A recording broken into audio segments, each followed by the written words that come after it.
July 3, 2022. This is Miss Evelyn Brown here in Springfield, Illinois. We have fugitives from justice here in the United States and savage beasts as well. On June 19th, an individual that had been buried 4 years, 1 season quarter, ago,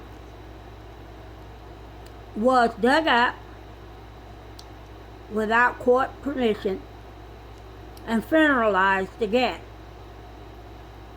He was at the Eternal Life Funeral Home and Crematory in Marion, Arkansas, and his funeral services was at Larry Bryant's complex auditorium, and then they're gonna move him to a cemetery in Memphis, Tennessee. On the early hours, AM hours of June 20th, because at the cemetery usually be about 4 or 5 o'clock by the time they finish his up. Whereas, approximately 9 hours later, he was dug up at that cemetery, approximately AM night hours of June 20th, early AM hours. And they cut off his left foot, placed that in the coffin, casket, put him in the back of a Nissan truck with a cover, without the casket, and drove him to Tulsa, Oklahoma. There, in Tulsa, Oklahoma, this individual was cut with a skill saw in 3 sections.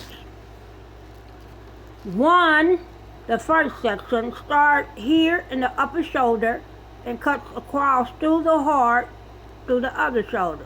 So here into here is one section.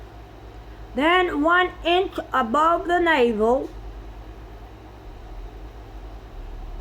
to the remainder of what's there, that's the second section.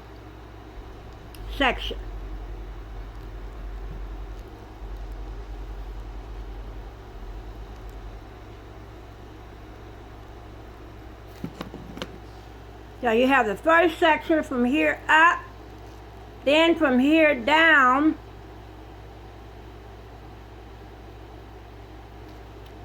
to this part here is the second section. Then you go down to the leg,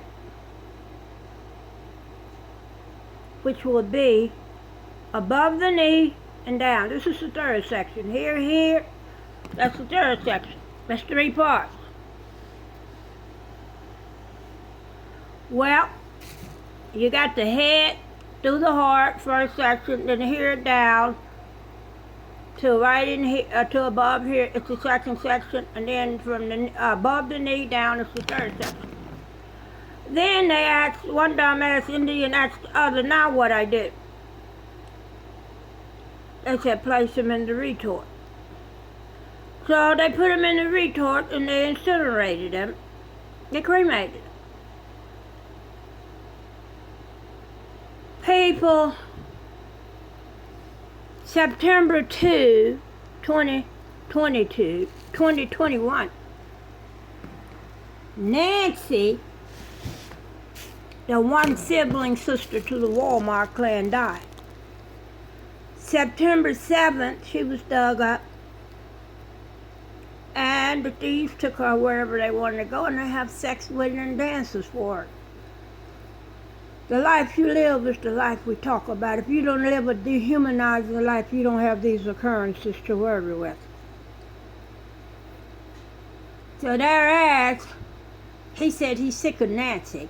So he's going to leave her out in the middle of the highway for somebody to come along and find her. The Klan won't give on national TV, being a national, international chain as it is, and give an announcement about it. They say she's gone, so who really cares? But as I said, fugitives from justice.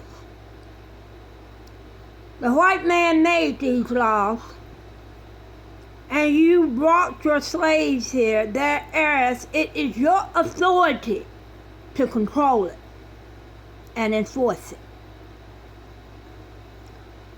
I was born on a Northwest Oklahoma reservation. This is my concern, because the Sherrills came here from Ontario, Canada. They was not native to this land. They came here to help the white man overthrow this land. And the Sherrills is what you call Cherokee, because they've been here since the 1500s. It was at one of their funeral homes where this occurrences happened. They have intimidated and instilled fear in other nations and even their children, born and unborn. And they are fearful of this. We have what is termed savage beast, fugitive from justice here,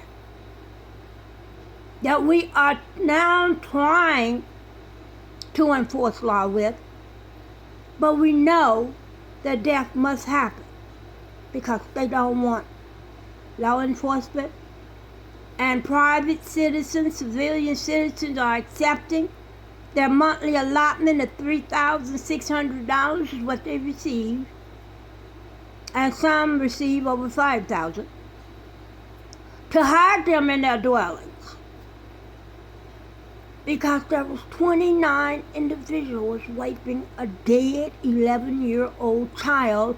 All but one was above the age of 40. One 38-year-old at the time of occurrence, and the other was 40 is up. We have a safety advisory for the Oklahoma area, and this